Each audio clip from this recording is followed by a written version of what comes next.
नमस्कार साथियों, स्वागत है आपका हमारे YouTube चैनल में।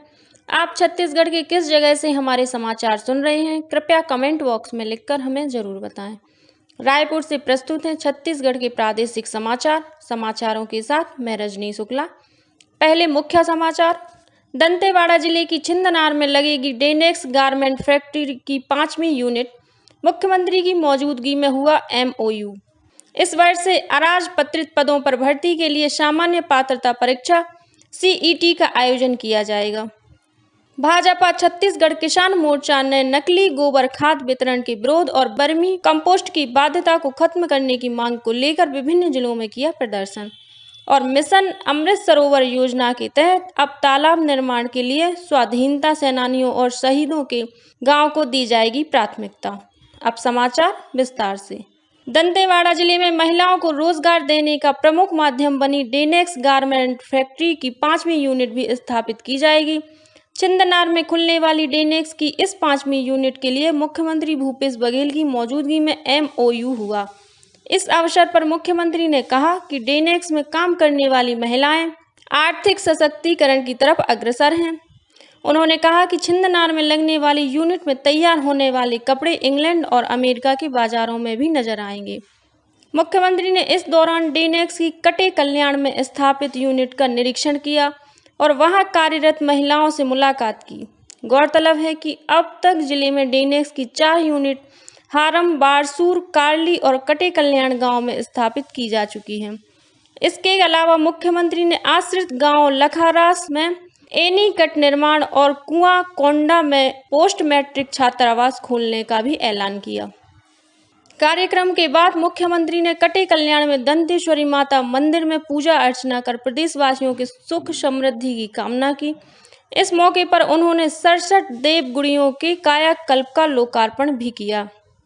अपने भेंट मुलाकात कार्यक्रम के तहत मुख्यमंत्री ने कल बारसूर का भी दौरा किया। इस दौरान उन्होंने दंतेवाड़ा शहर में महिला थाना का निर्माण कराने, हाई स्कूल मैदान का जीर्णोद्धार, बारसूर के पर्यटन स्थल बूढ़ा तालाब का सौंदर्यीकरण करने, बड़े तुमनार को उप तहसील बनाने और ग्राम पंचायत कोर गांव में 30 बिस्तर के अस्पताल भवन का निर्माण कराने की घोषणा की।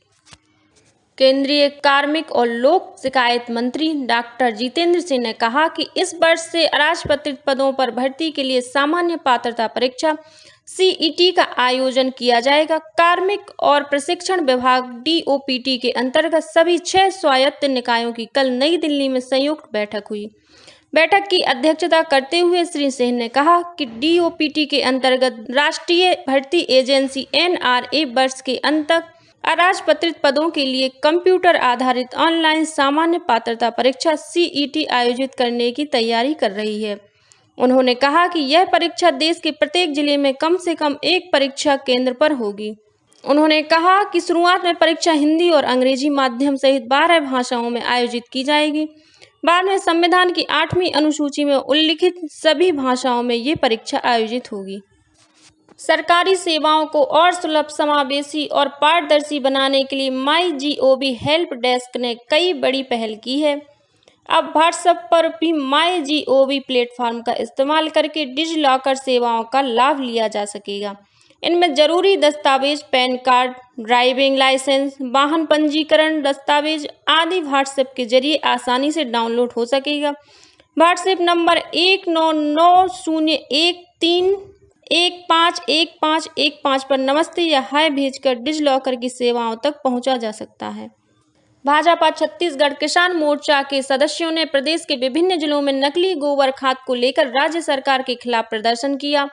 मोर्चा के प्रदेश प्रभारी संदीप शर्मा ने आरोप लगाया कि वर्मी कंपोस्ट के नाम पर किसानों को गोबर मिट्टी का मिश्रण दिया जा रहा है, जो कि तौल में भी कम निकल रहा है। उन्होंने मांग की कि सरकार को वर्मी कंपोस्ट खरीदने की बाध्यता को खत्म करना चाहिए। वहीं धमतरी जिले में छत्तीसगढ़ किसान यूनिट के सदस्य खाद की बढ़ी हुई कीमत वापस लेने सहित अपनी 6 सूत्रीय मांगों को लेकर कलेक्ट्रेट पहुंचे।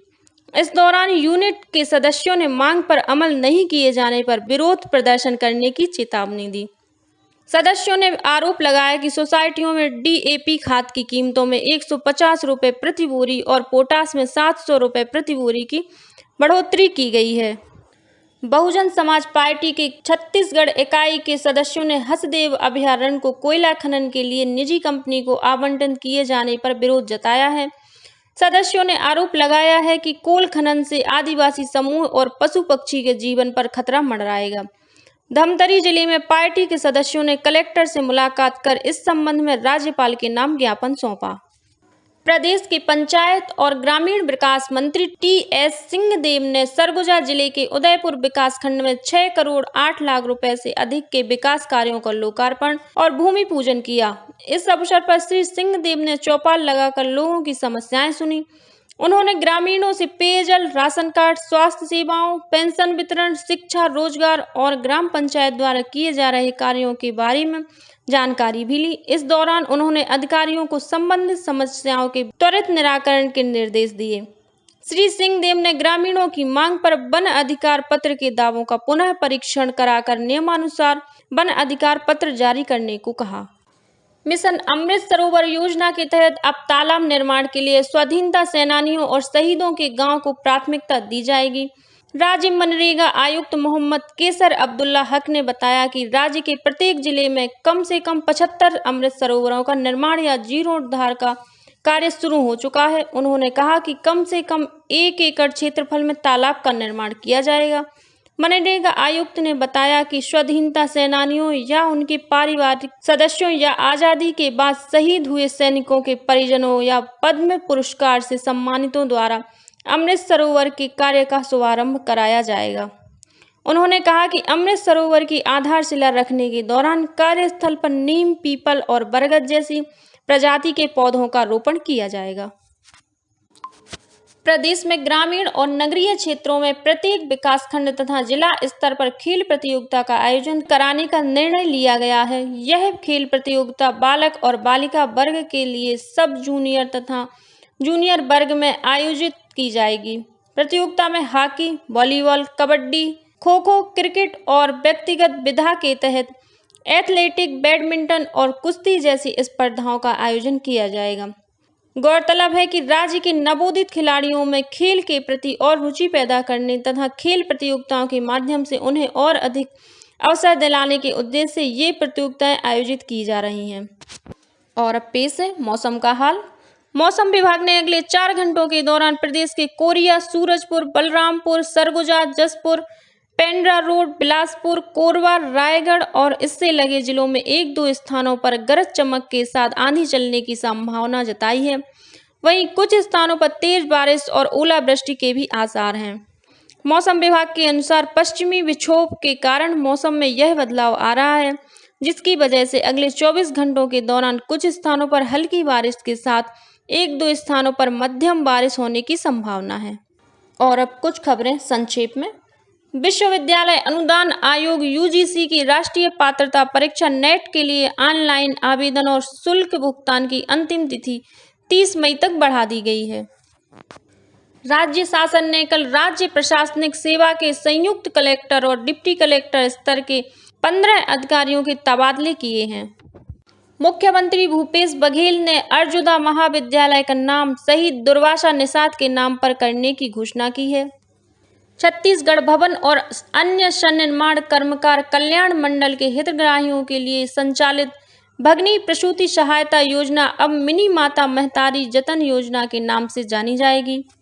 बेमेतरा जनपद पंचायत में अध्यक्ष पद के लिए हुए उपचुनाव में भाजपा समर्थित रेवती साहू अध्यक्ष चुनी गई हैं। दुर्ग जिले में उप निरीक्षक से लेकर आरक्षक तक 173 पुलिसकर्मियों के तबादले किए गए हैं। मुंगेली जिले के गुरुवाइन, डबरी और बिचारपुर धान खरीदी केंद्रों में करीब 43 लाख रुपए का 1700 क्विंटल धान गायब पाया गया है। कलेक्टर ने दोषी कर्मचारियों के खिलाफ मामला दर्ज कराने के निर्देश दिए हैं। राजनांदगांव जिले के सोमनी थाना क्षेत्र के ढाबे में हुई मारपीट, बलवा और हत्या के प्रयास के आरोप में 5 लोगों को पुलिस ने गिरफ्तार किया है। और रायगढ़ जिले में बीती शाम महानदी के कलमा बैराज के पास मछली पकड़ने गई एक महिला की डूबने से मौत हो गई। इसी के साथ प्रादेशिक समाचार समाप्त हुए। नमस्कार।